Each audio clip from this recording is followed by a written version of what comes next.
காஞ்சிபுரம் மாவட்டத்தில் உத்திரமேரூர் பேரூராட்சி பகுதியில் அம்ருத் 2.0 திட்டத்தின் கீழ் ரூபாய் 20.90 கோடி மதிப்பீட்டில் குடிநீர் திட்ட மேம்பாட்டு பணிகள் மற்றும் மல்லிகாபுரம் பகுதியில் அயோத்திதாஸ் பண்டிதர் குடியிருப்பு மேம்பாட்டு திட்டத்தின் கீழ் ரூபாய் 44 லட்சம் மதிப்பீட்டில் கட்டப்பட்டு வரும் தரைமட்ட நீர்த்தேக்க தொட்டியை மாவட்ட கண்காணிப்பு அலுவலர் முனைவர் பி செந்தில்குமார் மற்றும் மாவட்ட ஆட்சித்தலைவர் கலைச்செல்வி மோகன் ஆகியோர் பார்வையிட்டு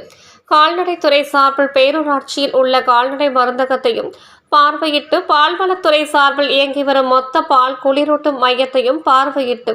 ஆய்வு மேற்கொண்டார்கள். மேலும் உத்திரமேரூர் பேரூராட்சியில் மகளிர் திட்டம், தமிழ்நாடு நகர்ப்புற வாழ்வாதார இயக்கம் சார்பில் குபேரன் சுய உதவிக்குழுவால் நடத்தப்படும் சோடா தயாரிக்கும் பணியினையும் பார்வையிட்டு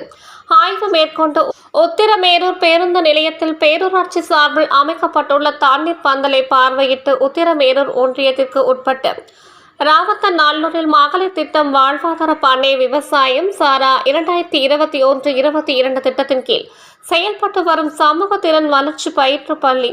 வாழ்வாதார பண்ணை 2023-2024 திட்டத்தின் கீழ் லக்பதி திதி திட்ட பணி மற்றும் வாழ்வாதார பண்ணை 2021-22 திட்டத்தின் கீழ் உற்பத்தியாளர் குழு பணியையும் பார்வையிட்டு ஆய்வு மேற்கொண்டார்கள். அதனைத் தொடர்ந்து நபார்டு திட்டத்தின் கீழ் நபார்டு திட்டத்தில் மேல்பாக்கம் ஊராட்சியில் மேல்பாலம் கட்டும் பணியினையும், தாழ்த்தப்பட்ட மற்றும் இருளர் குடியிருப்பு திட்டத்தின் கீழ் சிலாம்பாக்கம் ஊராட்சியில் இருளர் குடியிருப்பு கட்டுமான பணியினையும் பார்வையிட்டு ஆய்வு மேற்கொண்டு மருதம் ஊராட்சியில் ரூபாய் 20,000 மதிப்பீட்டில் மகாத்மா காந்தி தேசிய ஊரக வேலை வாய்ப்பு உறுதி திட்டம் 2018-2019 கீழ் கால்நடை குடிநீர் தொட்டியை பார்வையிட்டு ஆய்வு மேற்கொண்டார்கள். பின்பு மகளிர் திட்டம், வாழ்வாதார பண்ணை 2021-22 திட்டத்தின் கீழ் உத்திரமேரூர் ஒன்றியத்திற்கு உட்பட்ட மருதம் ஊராட்சியில் இயற்கை மற்றும் ஒருங்கிணைந்த விவசாய கூடத்தினை பார்வையிட்டு உற்பத்தியாளர் குழுவுடன் கருத்தாய்வினை மேற்கொண்டார்கள். மேலும் காஞ்சிபுரம் மாநகராட்சியில் கலைஞர் நகர்ப்புற மேம்பாட்டு திட்டம் 2021-22 கீழ் ஓரிக்கை தலைமை நீர் மேலேற்றும் நிலையத்தையும் மாவட்ட கண்காணிப்பு அலுவலர் மற்றும் மாவட்ட ஆட்சித்தலைவர் ஆகியோர் பார்வையிட்டு ஆய்வு மேற்கொண்டார்கள். இதனைத் தொடர்ந்து மாவட்ட ஆட்சியர் அலுவலக வளாக மக்கள் நல்லுறவு மைய கூட்ட அரங்கில் மாவட்டத்தில் செயல்படுத்தப்பட்டு வரும் பல்வேறு திட்டங்கள் குறித்த ஆய்வுக் கூட்டம் மாவட்ட கண்காணிப்பு அலுவலர் அவர்கள் தலைமையில் நடைபெற்றது.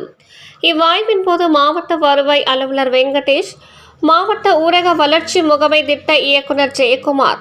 காஞ்சிபுரம் மாநகராட்சி ஆணையாளர் செந்தில் முருகன், காஞ்சிபுரம் வருவாய் கோட்டாட்சியர் கலைவாணி, வட்டார வளர்ச்சி அலுவலர்கள் மற்றும் அரசு அலுவலர்கள் கலந்து கொண்டனர்.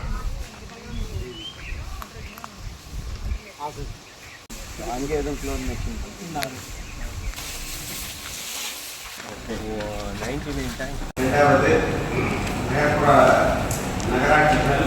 Down panchayat, town panchayat, municipality அல்லது